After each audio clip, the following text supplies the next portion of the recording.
SP గారికి, అదేవిధంగా DSP గారికి, విజయలక్ష్మి మేడం గారికి, మణికంఠ గారికి, అదేవిధంగా మీడియా సోదరులకి, మహిళా శక్తులకు పేరు పేరున హృదయపూర్వక ధన్యవాదాలు.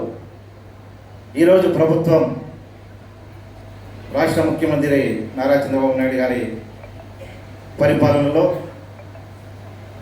మహిళలకి భద్రత అనేది పూర్తిగా సీఎంఓ కార్యాలయం నుంచి పర్యవేక్షణలో పోలీస్ శాఖ ఆధ్వర్యంలో జరుగుతూ ఉంది. ప్రతి మహిళని మనం కాపాడుకోవాలి.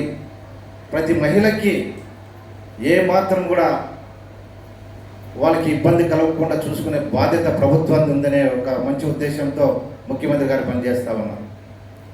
అదే కార్యక్రమాన్ని మన గుంటకల్లో ఈరోజు ఎస్పీ గారి ఆధ్వర్యంలో మనం జరుపుకుంటున్నాం.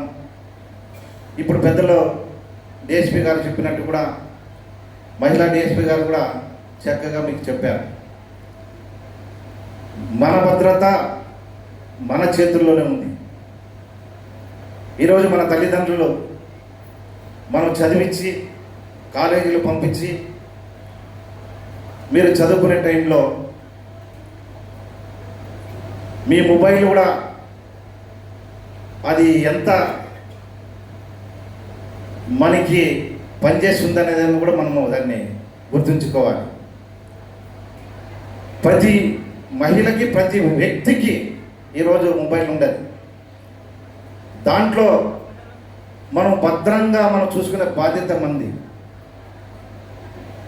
ఎందుకంటే కొంతమంది నేరగాళ్ళు మనకి మెసేజ్ల ద్వారా కొన్ని ఇబ్బంది కలిగినప్పుడు, వాట్సాప్ ద్వారా ఇబ్బంది కలిగినప్పుడు ఒక్కసారి రెండుసార్లు మనం చూసిన తర్వాత వెంటనే మనము పోలీస్ శాఖ వాళ్ళకి కంప్లైంట్ చేయాలని మీరు అందరూ కూడా కోరుకోవడం జరుగుతుంది.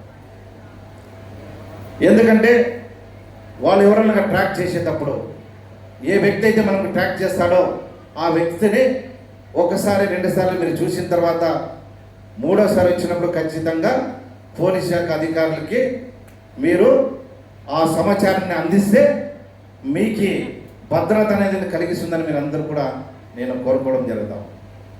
కాబట్టి బాల్య వివాహాలు కూడా ఈరోజు అక్కడక్కడ బాల్య వివాహాలు జరిగేటప్పుడు మీరు చదువుకున్న మహిళలు, చదువుకున్న విద్యార్థులు పక్కనే మీ పక్కలో ఉన్న ఒక స్నేహితురాలకి చిన్న వయసులో ఒక మ్యారేజ్ చేసేటప్పుడు మీకు తెలిసినప్పుడు కూడా మన పోలీస్ శాఖ అధికారులకి మీరు తెలియపరిస్తే దాన్ని వాళ్ళని కాపాడుకునే వాళ్ళు అవుతామని చెప్పి మీరు అందరూ కూడా ఈ విషయాన్ని కూడా గుర్తుపెట్టుకోవాలని ప్రతి మహిళకి నేను కోరుకోవడం జరుగుతాను. కాబట్టి ఇవన్నీ కూడా మీకోసం ప్రభుత్వం ఇవన్నీ కూడా యాప్లు కూడా తీసుకొచ్చారు.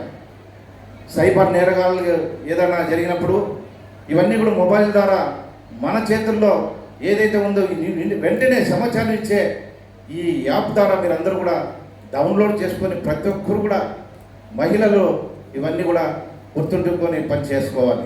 కాబట్టి సార్, ఈ డ్రగ్స్ అనేది మాకు గుంటకల్ రైల్వే జంక్షన్ ఉంది కాబట్టి వచ్చేదానికి సులువుగా, నేరగాళ్ళకి సులువుగా వచ్చేదానికి అవకాశం ఉంది. కాబట్టి మీకు రిక్వెస్ట్గా అక్కడ ఒక మన డిపార్ట్మెంట్ ద్వారా కొంచెం కఠినంగా దాన్ని వ్యవహరిస్తే ఖచ్చితంగా నిలిచేదానికి మనకి ఉంటుంది. కాబట్టి రైల్వే అధికారులకు, రైల్వే డిపార్ట్మెంట్ పోలీస్ అధికారులకు కూడా మన ద్వారా కూడా వాళ్ళకి ఇంటిమేషన్ ఇచ్చి అక్కడ పూర్తిగా మనం అరికట్టేదానికి అవకాశం ఉంది సార్. ఎందుకంటే ఎక్కడి నుంచో ట్రైన్లో మనకి వస్తూ ఉండేది, ఫ్రీగా వాళ్ళకి వచ్చేదానికి, నేరుగా తీసుకొచ్చేదానికి ఈజీగా రైల్వే దీంట్లో ఉన్న ట్రైన్లో తీసుకొచ్చేదానికి అవకాశం ఉంది. కాబట్టి మనం అక్కడే అరికట్టామంటే కూడా మన సిటీలోకి వచ్చేదానికి ఏ మాత్రం కూడా మనకి జరిగేదానికి ప్రసక్తే లేదు. కాబట్టి మీ ద్వారా సార్, మా ద్వారా మీకు రిక్వెస్ట్ కోరుకోవడం జరుగుతుంది సార్. రైల్వే సార్ మనకి ఇంపార్టెంట్, మన జంక్షన్ ఉండి వల్లే మన గుంటకలికి డ్రగ్స్ వచ్చేదానికి అవకాశం ఉంది. కాబట్టి దాన్ని మనం అరికట్టేదానికి ఖచ్చితంగా మనం చర్యలు తీసుకుంటామని మీకు కోరుకోవడం జరుగుతుంది సార్. అందరికీ పేరు పేరున హృదయపూర్వక ధన్యవాదాలు తెలుపుకుంటూ